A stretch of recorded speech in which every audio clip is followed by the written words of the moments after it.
So at birth, I was adopted by my amazing parents, Carrie and Stuart Cooper, and I lived in Colorado at the time. My entire life growing up, I was lucky enough to have an entire family, extended family, as well as family members, close friends of families that were able to support me and all of my decisions.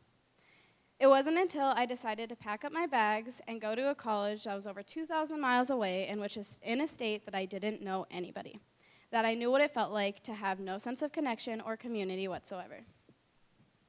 At my college, I quickly attached myself to a poor friend, adopted her behaviors, and created a small, intoxicating community for myself.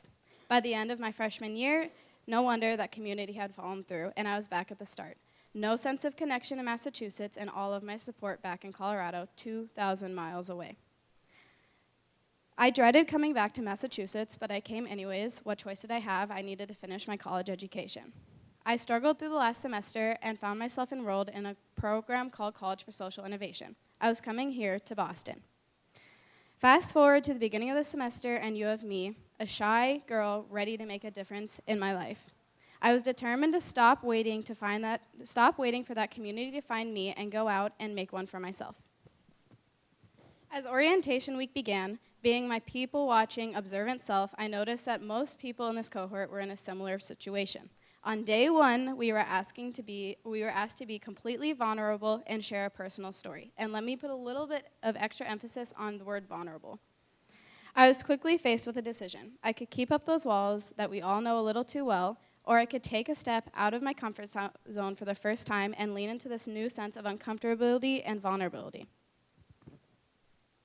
3 months later, I look back now and realize how quickly this semester could have ended up like all of my other previous semesters, lonely, without any support, and not doing well, and not becoming successful. But instead, I made this change, and I leaped out of my comfort zone, and realized it wasn't too hard to make a community for myself at all. I was quickly surrounded by my uplifting roommates, as well as others in this cohort that supported me throughout all of my semester. And simply by being vulnerable, I did this. This time at College for Social Innovation was a very trying semester for me. I had many ups and few lows, but those lows were pretty low. It was then that I realized how much I needed a community, how important communities are, and how much they build you up when you're at your lows. Whether it be my roommate Escarly buying me Americone Dream ice cream after a really rough breakup, or my roommate Katie coming home from a long day at work to happily sit down out of her way and have a couch talk with me to debrief about what had happened during that day. She helped me see the bright side, or I may even say the sunny side. Thanks to them, I realized how important it is to have this community, and you bet that when I go back to Becker, I will be making one for myself again.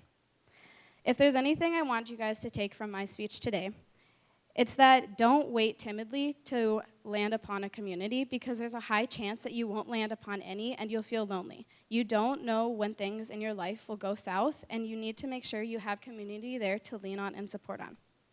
Search, reach out, and create a community. If one falls through, though, it's okay, and remember that it wasn't for you. Try again and see this failure as a step for success. Thank you.